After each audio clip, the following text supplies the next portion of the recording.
નમસ્કાર, આપનું સ્વાગત છે ડીટીવી ન્યૂઝમાં। આજે અમે લઈ આવ્યા છે દાહોદના એક મોટા બ્રેકિંગ અપડેટ। દાહોદમાં નકલી અને કૌભાંડ બાદ હવે મનરેગા યોજનામાં કરોડો રૂપિયાના કૌભાંડનો મામલો સામે આવ્યો છે। તો ચાલો જાણીએ આ મામલાની સંપૂર્ણ વિગત। નાણાકીય વર્ષ 2021 થી 2025ના 4 વર્ષના સમયગાળા દરમિયાન દેવગઢ બારિયાના કુવા, રેઢાણા અને ધાનપુરના સિમોઈ ગામોમાં મનરેગા હેઠળ ફક્ત દેખાડા પૂરતું કામ કરવામાં આવ્યું હતું। આ ગામોમાં 71 કરોડ રૂપિયાના કામોમાં ગંભીર ગેરરીતિઓ સામે આવી છે, જે કારણે દાહોદ પોલીસે કડક કાર્યવાહી હાથ ધરી છે। આ મામલે દાહોદ પોલીસે 4 ઇસમોની ધરપકડ કરી છે। આમાં તાલુકા પંચાયતના outsourcing account assistant Jayveer Nagori અને મહિપાલસિંહ ચૌહાણનો સમાવેશ થાય છે। આ ઉપરાંત ગ્રામ રોજગાર સહાયક GRS ફુલસિંહ રમેશ અને મંગળસિંહ પટેલિયાની પણ ધરપકડ કરવામાં આવી છે। આ ગેરરીતિઓની તપાસમાં ખુલાસો થયો છે કે ધાનપુર અને દેવગઢ બારિયાના 3 ગામોમાં મનરેગા હેઠળ નોંધાયેલ કામોમાંથી 20% કામો પણ સ્થળ પર થયા નથી। આ કૌભાંડમાં સામેલ માલ સામાન સપ્લાય કરનારી એજન્સીઓ સામે પણ કડક કાર્યવાહી કરવામાં આવી છે। દેવગઢ બારિયાની 28 અને ધાનપુરની 7 એજન્સીઓ સહિત કુલ 35 એજન્સીઓ સામે રકમ સહિત નામજોગ ગુનો દાખલ કરવામાં આવ્યો છે। આ કેસમાં DRDA નિયામક BM પટેલ દ્વારા દાહોદ B ડિવિઝન પોલીસ સ્ટેશનમાં ફરિયાદ નોંધવામાં આવી હતી, જે પગલે આ સમગ્ર ગેરરીતિ બહાર આવી। આ ઘટનાએ સમગ્ર દાહોદ જિલ્લામાં ખળભળાટ મચાવી દીધો છે। મનરેગા જેવી મહત્વની યોજનામાં આવી ગેરરીતિઓથી સ્થાનિક લોકોમાં રોષ ફેલાયો છે। લોકોનો આક્ષેપ છે કે આવા કૌભાંડો ગરીબો અને ગ્રામીણ વિસ્તારોના વિકાસ માટે ફાળવવામાં આવતા નાણાંનો દુરુપયોગ કરે છે।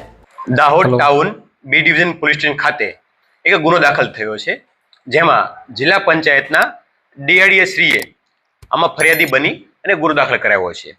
એ ફરિયાદની હકીકત જોવામાં આવે તો હકીકત એ પ્રકારની છે કે રજૂઆતો મળી હતી। રજૂઆતોને આધારે DDO શ્રીએ પોતે એક ઇન્કવાયરી આપી હતી।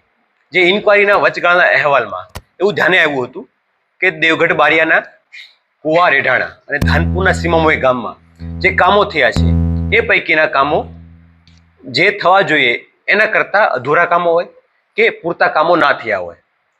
આ સિવાય આ રિપોર્ટના આધારે સિસ્ટમમાં ચેક કરતા એવું પણ જણાવ્યું હતું કે જે ટેન્ડર પ્રક્રિયામાં L1 તરીકે સિલેક્ટ થયેલી કંપની કે એજન્સી છે એમના સિવાય અન્ય લોકોને પણ પેમેન્ટ થયું હોય।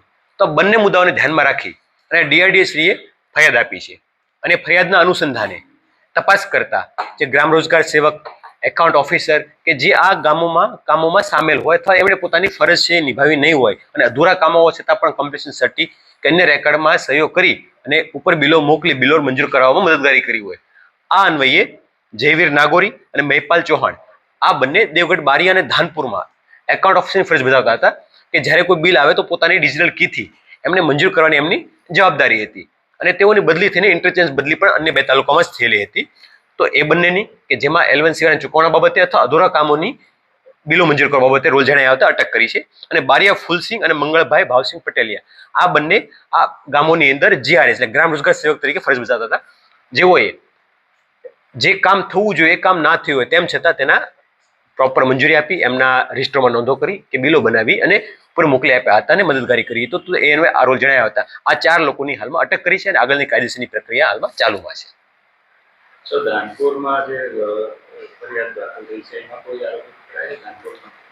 ધાનપુરમાં કોઈ ફરિયાદ દાખલ નથી થઈ।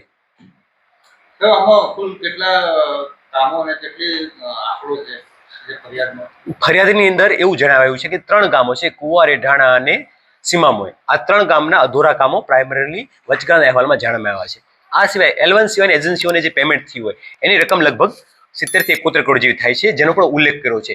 જેમાં કોઈ ગેરરીતિ થઈ છે, ગેરરીતિ કઈ રીતે થઈ છે, કયા કયા નિયમોનો ભંગ કર્યો છે, આ તમામ બાબતે સંબંધિત વિભાગ તપાસ થશે અને તપાસના જે રિપોર્ટ મળશે એ મુજબ આગળની કાર્યવાહી હાથ ધરવામાં આવશે। અલગ અલગ કુલ 27 વત્તા 5-7 એજન્સીઓ છે, ટોટલ મળીને 35 જેવી એજન્સીઓ થાય છે કે જેને નાના મોટા અલગ અલગ કામોમાં અલગ અલગ નાની મોટી રકમને પેમેન્ટ ચૂકવાયું હોય એવું જણાવ્યું છે। એજન્સીમાંથી કોઈને બોલાવવામાં આવ્યા છે? ગઈકાલે FIR દાખલ થઈ છે। અત્યાર સુધીમાં 4 આરોપી અરેસ્ટ થઈ ગયા છે અને તપાસ આગળની ચાલુમાં છે। આ મામલે હજુ પણ તપાસ ચાલુ છે અને પોલીસ વધુ આરોપીની ધરપકડની શક્યતા વ્યક્ત કરી રહી છે। DTV ન્યૂઝ આ મામલાને નજીકથી ફોલો કરી રહ્યું છે અને અમે તમને દરેક નવા અપડેટ સાથે જોડાયેલા રાખીશું। તો આ હતું દાહોદનો લેટેસ્ટ બ્રેકિંગ અપડેટ। જો તમને અમારી આ સ્ટોરી પસંદ આવી હોય તો લાઇક શેર અને સબસ્ક્રાઇબ કરવાનું ન ભૂલો. તમારા વિચાર અને સૂચનો અમને કમેન્ટમાં જણાવો. મળીશું ફરી એક નવા અપડેટ સાથે. નમસ્કાર.